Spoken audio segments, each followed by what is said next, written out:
ஓகேவா? எங்க ஆரம்பிச்சிருக்கோம், எங்க முடிச்சிருக்கோம்னு தெரியக்கூடாது. ஃபர்ஸ்ட் பாருங்க, நல்லா இப்படி சுருட்டுங்க. லைட்டா இந்த மாரி பிரிஞ்சிருக்கும். இந்த மாரி ரொம்ப பிரிஞ்சிருந்ததுன்னா, நல்லா ஷார்ப் பண்ணிக்கோங்க. கட் பண்ணி விட்டுட்டு. ஓகேவா? பிசிறு இல்லாத கட் பண்ணி விட்டுக்கோங்க. விட்டுட்டு இங்க பாருங்க, ஃபர்ஸ்ட் இப்படி வைக்கிறேன். வச்சு ஒரே ஒரு சுத்து மட்டும் சுத்துறேன். ஓகேவா? நல்லா இங்க வச்சுக்கிறேன். எனக்கு நீடில் இங்க இருக்கு. அதனால நான் இந்த பக்கம் வச்சுக்கிறேன். இந்த மாரி எடுத்துட்டு, ஒரே ஒரு சுத்து சுத்துறேன். ஃபர்ஸ்ட் வந்து இந்த மாரி சுருட்டி பிடிச்சுக்கோங்க. சுருட்டி பிடிச்சுக்கிட்டு, ஒரு தையல் போட்டுக்கோங்க. இந்த இடத்துல இருந்து எடுத்து இந்த இடத்துல லாக் பண்ணிக்கோங்க.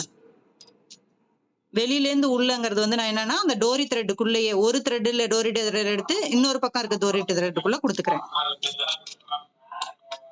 ஓகேவா? இப்ப இதுக்கப்புறம் வந்து நல்லா சுருட்டி, சுருட்டி குட்டி குட்டியா இங்க பாருங்க. ஒரு லாக் இப்படி ஒரு சுத்து சுத்திட்டு, அதுக்கப்புறம் என்ன பண்றேன், 2 பக்கமும் சேர்த்து லாக் பண்றேன். இங்க லாக் போடுறத பாருங்க. இந்த மாரி த்ரெட்ல எடுத்து, அப்படியே ஆப்போசிட்ல இன்னொரு இடத்துல இருக்க த்ரெட்டுக்கு குடுக்குறேன். அப்பதான் ஃப்ரேமு அதாவது கிளாத்து, த்ரெட் எல்லாம் சேர்ந்து லாக் ஆகும்.